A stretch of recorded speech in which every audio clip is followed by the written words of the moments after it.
আসসালামু আলাইকুম।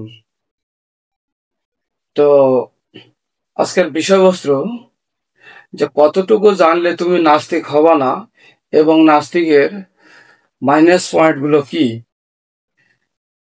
তার আগে আমরা জানবো যে ধর্ম কি এবং ধর্ম কি কাজে লাগে এবং ধর্ম কাদের দ্বারা তৈরি।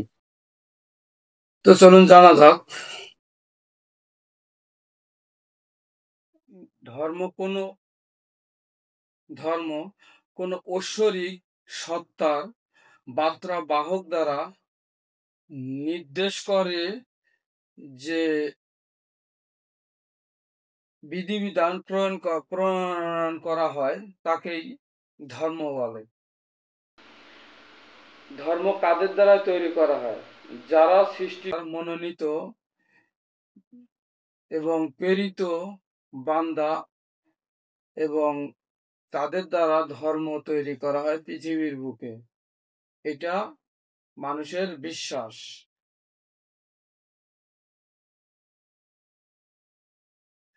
এবং ধর্ম কি কাজে লাগে আমাদের নাস্তিকদের জন্য এবং তার সাপোর্টারদের জন্য?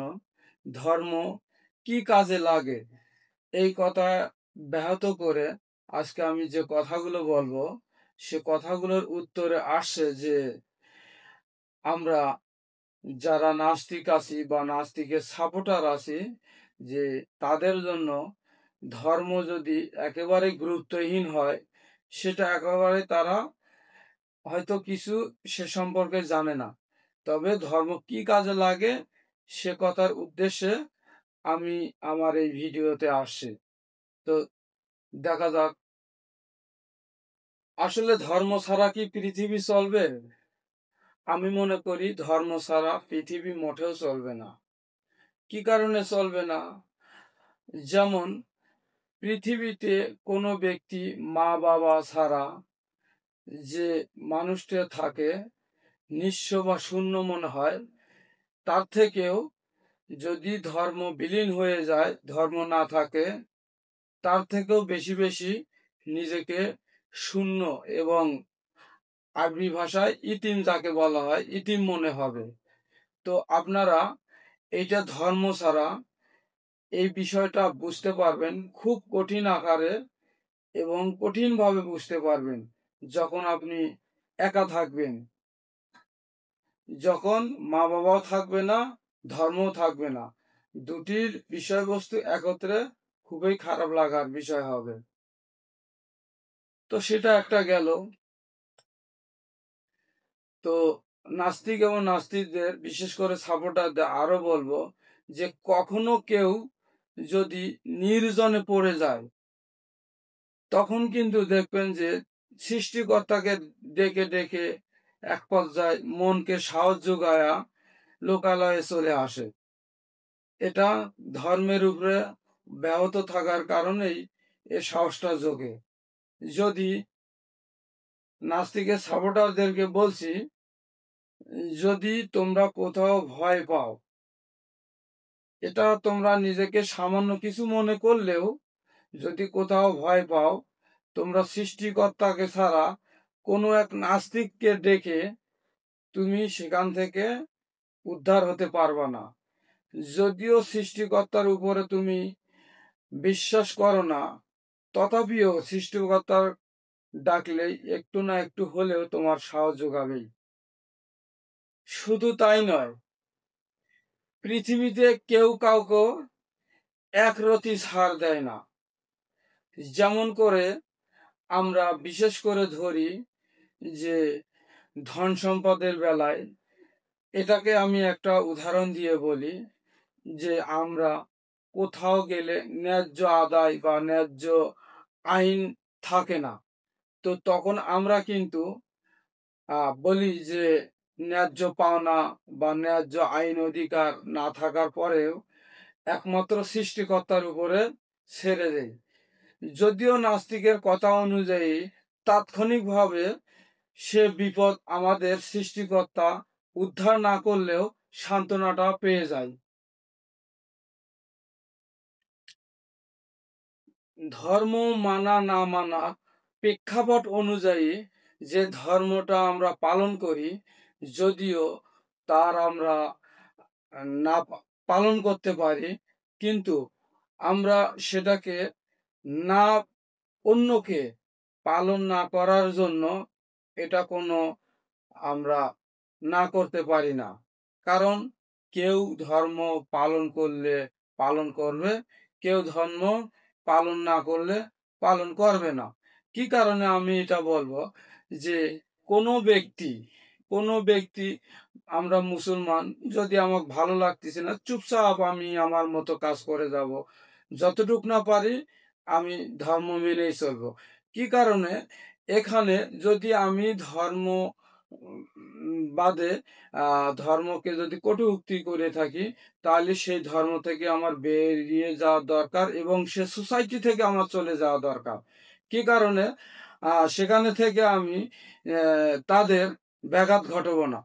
কি কারণে? এই জন্য যে তারা সবাই ধর্ম পালন করে, আমি উদ্ভট কোনো কিছু যুক্তিতর্ক দেখাবো না। এটা নাস্তিকদের সাপোর্টারদের জন্য আমি বিশেষ করে বলতেছি। শুধু এটাই কি, মানুষ আজকাল অনেক ডিপ্রেশনে থাকে।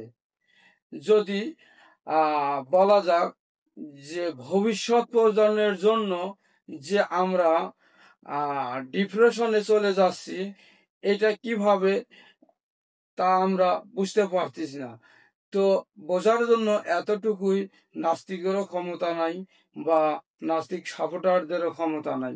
যদি পৃথিবীতে একেবারে ধর্মশূন্য হয়ে যায়, দেখবেন যে কোনো না কোনো বিপদ আপদে, যদি এখন মানুষ এখনই চাকরি পাচ্ছে না, ভবিষ্যতে কি কোনো চাকরি বা কাজ এত সহজে পেয়ে যাব?